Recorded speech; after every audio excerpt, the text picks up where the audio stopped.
যিনি সুদূরে থেকে বাংলাদেশের গণতন্ত্রকামী মানুষগুলোকে, যুবকদেরকে যিনি সংগঠিত করেছেন এবং তার সেই ক্রিয়েটিভ স্লোগান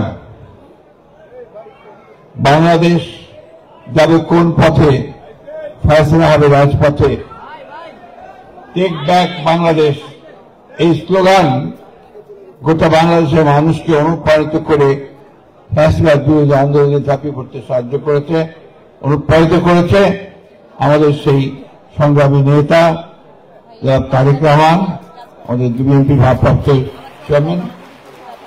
মঞ্চে উপবিষ্ট আছেন এই দেশের গণতান্ত্রিক আন্দোলন এবং ছাত্র আন্দোলনের যারা নেতৃত্ব দিয়েছেন, ত্যাগ স্বীকার করেছেন এবং দীর্ঘকাল ধরে এই বিএনপির সঙ্গে থেকে বিএনপির সুখ দুঃখ সবকিছু ভাগ করে নিয়েছেন এবং সেই মুহূর্তগুলোতে নেতৃত্ব দিয়েছেন যখন প্রয়োজন ছিল আমাদের আজকের নেতৃবৃন্দ, সাবেক ছাত্র নেতৃবৃন্দ। আমি নাম বললাম না, নাম বললে অনেক সময় লেগে যাবে। তারা যেটা বলেন সবাই যে আসলে অত্যন্ত সত্য কথা যে তারা বাংলাদেশের গণতান্ত্রিক আন্দোলনের একটা অত্যন্ত একটা শক্তিশালী শক্তি অবশ্যই। আর আজকে ছাত্রদলের নেতৃবৃন্দ এবং আজকে এই সংগ্রামে দীর্ঘ 15 বছর ধরে যারা সংগ্রাম করেছেন, জীবন দিয়েছেন, প্রাণ দিয়েছেন, আমার সেই প্রিয় ছাত্র ভাই বোনেরা, আসসালামু আলাইকুম। আজকে আমাদের মাঝে এখানে আরো উপস্থিত আছেন, একজনের নাম বলা হয়েছে, আমি আবার রিপিট করতে চাই, যে ছাত্র দলের সদস্য নয়, বিএনপির সদস্য নয়, কিন্তু গুম ও খুনের বিরুদ্ধে যিনি অবিচল থেকে গোটা পৃথিবীতে ঘুরে বেরিয়েছেন ও বাংলাদেশে গুম ও খুনের বিরুদ্ধে কথা বলেছেন, আমাদের সঞ্জিদা তুলি, আমি তাকে অভিবাদন জানাই, শ্রদ্ধা জানাই। আমি আজকে শ্রদ্ধা জানাতে চাই আমাদের এই যিনি ছাত্রদলকে রূপ দিয়েছিলেন, আমাদের স্বাধীনতার ঘোষক শহীদ প্রেসিডেন্ট জিয়া রহমান, আমাদের বহুদলীয় গণতন্ত্রের পুনঃপ্রবর্তক এবং আজকের এই আধুনিক বাংলাদেশের রূপকার শহীদ প্রেসিডেন্ট জিয়া রহমানের প্রতি শ্রদ্ধা জানাতে চাই। আমাদের সেই নেত্রী, যে নেত্রী দীর্ঘকাল ধরে গণতন্ত্রের জন্য সংগ্রাম করেছেন, লড়াই করেছেন, আমাদের আপসীন নেত্রী দেশনেত্রী বেগম খালেদা জিয়াকে শ্রদ্ধা জানাতে চাই। ছাত্রদলের সেই সব নেতাদের, কর্মীদের যারা অকুতোভয় সংগ্রাম করে সেই 15 বছর ধরে গণতন্ত্রের পক্ষে সংগ্রাম করে তারা প্রাণ দিয়েছেন, আহত হয়েছেন, পঙ্গু হয়েছেন, কারাবরণ করেছেন। আজকে আমি এখানে অনেককে দেখতে পাচ্ছি যাদের সঙ্গে আমি অনেকবার কারাগারে ছিলাম, কারো পা ভেঙেছে, কেউ চলতে পারছিল না, তারা আজকে যাই হোক আল্লাহ অশেষ আমাদের তারা বেরিয়ে এসছে, ছাত্রদের নেতৃত্ব নিয়েছে। আজকে আমি শ্রদ্ধা জানাতে চাই বাংলাদেশের সকল গণতান্ত্রিকামী মানুষকে যারা একটা আন্দোলনের মধ্য দিয়ে, একটা অভ্যুত্থানের মধ্য দিয়ে ফ্যাসিবাদী হাসিনাকে দেশ থেকে পালাতে বাধ্য করেছেন। আমি বক্তব্য দীর্ঘ করবো না, আমাদের প্রধান অতিথি আমাদের ভারপ্রাপ্ত চেয়ারম্যান যারা তারেক রহমান সাহেব বক্তব্য রাখবেন, তার বক্তব্যের জন্যই আমরা অপেক্ষা করছি।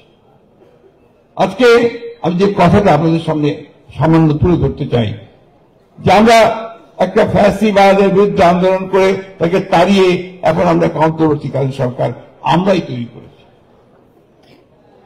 আমরা আশা করছি যে অন্তর্বর্তীকালীন সরকার তারা ন্যূনতম যে সমস্ত সংস্কারগুলো প্রয়োজন, অর্থাৎ আমাদের নির্বাচন সংক্রান্ত যে সংস্কার, একটা লেভেল প্লেইং ফিল্ড তৈরি করা, আমাদের প্রশাসন যন্ত্র তাকে ঠিক করা, সংস্কার করা, বিচার ব্যবস্থাকে সংস্কারের মধ্যে নিয়ে আসা এবং ন্যূনতম অর্থনৈতিক সংস্কারগুলো করা, তার মধ্য দিয়ে একটা নির্বাচন অনুষ্ঠান করা যেটা সকলের কাছে গ্রহণযোগ্য।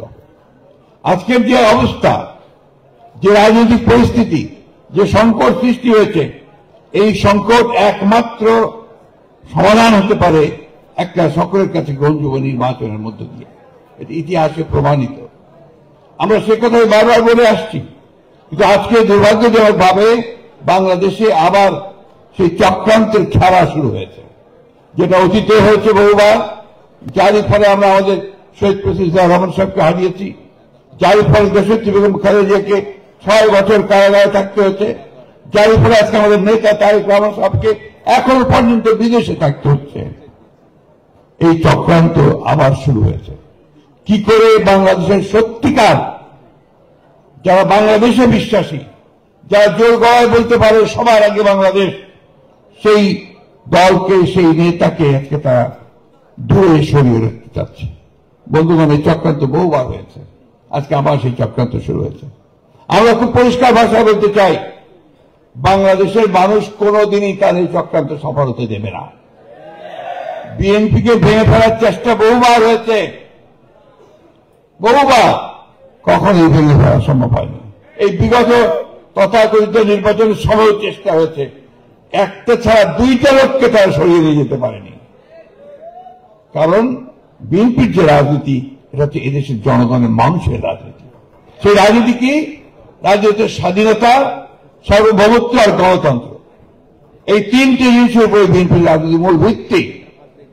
এবং সেখানে শহীদ প্রেসিডেন্ট জিয়াউর রহমান সাহেব তার যে জাতীয়তাবাদের যে দর্শন, সেই দর্শন আমাদের দিয়ে গেছেন, 19 দফা কর্মসূচি দিয়ে গেছেন। তারই ভিত্তিতে দেশনেত্রী বেগম খালেদা জিয়া 2016 সালে ভিশন 2030 দিয়েছিলেন। আর এই চলমান গণতন্ত্র আন্দোলনকে আরো বেগবান করার জন্য এবং বাস্তবতাকে সামনে রেখে আমাদের নেতা জনাব তারেক রহমান সাহেব 31 দফা কর্মসূচি দিয়েছেন 2022 সালে। তাই আজকে যারা এই কথা বলেন যে বিএনপি সংস্কার চায় না, তা আমি মনে করি যে তারা কোনো কিছুই লক্ষ্য করে না, ইতিহাস তারা ভুলে গেছে। ওই 31 দফাকে নিয়ে আমাদের চেয়ারের নির্দেশে আমাদের নেতারা গ্রামে গ্রামে গেছেন, 31 দফা বোঝানোর চেষ্টা করেছেন, সর্বমহলে গেছেন, সব পেশাজীবীদের কাছে গেছেন। এখনো এই 31 দফা নিয়ে আমাদের মহল্লায় মহল্লায় পর্যন্ত নিয়ে আলোচনা হচ্ছে। তো আমরা এই সংস্কার চাই। আর বিএনপি জন্ম তো হয়েছে আমাদের শহীদ প্রেসিডেন্ট জিয়াউর রহমানের সংস্কারের মধ্য দিয়ে। বহুদলীয় গণতন্ত্র এনেছেন তিনি, একদলীয় গণতন্ত্র থেকে, একদলীয় শাসন থেকে, বাকশাল থেকে মুক্ত করে তিনি বহুদলীয় গণতন্ত্র নিয়ে এসেছেন। তিনি আমাদের মিডিয়াকে, আমাদের গণমাধ্যম, সেই গণমাধ্যমকে তিনি মুক্ত করেছেন। তিনি মানুষের স্বাধীনতাকে দিয়েছেন, মৌলিক অধিকারগুলোকে এগিয়ে দিয়েছেন এবং একটা বদ্ধ অর্থনীতিকে তিনি একটা মুক্ত বাজার অর্থনীতিতে এনে দিয়েছিলেন।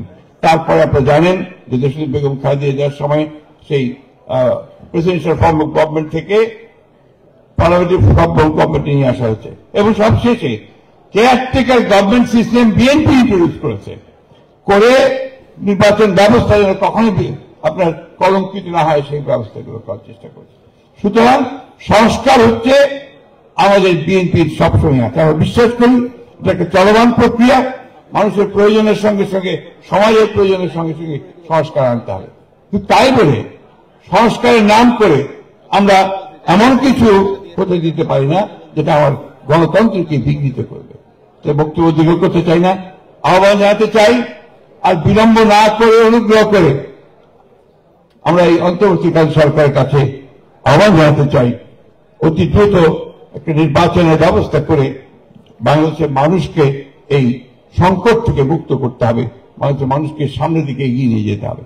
একটা কথা আমাদের মনে রাখতে হবে, ছাত্র দল হচ্ছে আমাদের ভ্যানগার্ড, আমাদের সামনের যে যোদ্ধা তারা, তাদেরকে এখন নলেজ বেস পলিটিক্স করতে হবে, জ্ঞান ভিত্তিক রাজনীতি করতে হবে। এবং আজকে এখন সবচেয়ে বেশি যেটা প্রয়োজন, সেই প্রয়োজন হচ্ছে আমাদেরকে কিন্তু একটা সাইবার ওয়ার করতে হবে। আমাদেরকে এই সোশ্যাল মিডিয়াতে আমাদের অবস্থান সবচেয়ে বেশি করে রাখতে হবে। এটা যদি আমরা রাখতে না পারি তাহলে কিন্তু আমরা এই যুদ্ধে হেরে যাব। আমি তাই আপনাদের অনুরোধ করব, তোমাদের অনুরোধ করব যে তোমরা এই সোশ্যাল মিডিয়াতে তোমাদের অ্যাক্টিভিটিস অনেক বেশি বাড়াও এবং যে সমস্ত মিথ্যা প্রচারণা হচ্ছে বিএনপির মধ্যে, সেই মিথ্যা প্রচারকে তোমরা সেটাকে বন্ধ করতে পারবে। দেশে বিদেশে ষড়যন্ত্র চলছে, প্রিয় সহকর্মীরা, সহযোদ্ধারা, আজকে আমাদের দায়িত্ব হচ্ছে আমাদেরকে রুখে দাঁড়াতে হবে এবং আমাদের মেধা বুদ্ধি দিয়ে দাঁড়াতে হবে এবং সেই মেধা বুদ্ধি দিয়ে আমরা তাদেরকে পরাজিত করতে পারবো বলে আমরা বিশ্বাস করি। আমি আপনাদের সকলকে ধন্যবাদ জানিয়ে বক্তব্য শেষ করছি এবং আমরা আশা করবো যে এখন আমাদের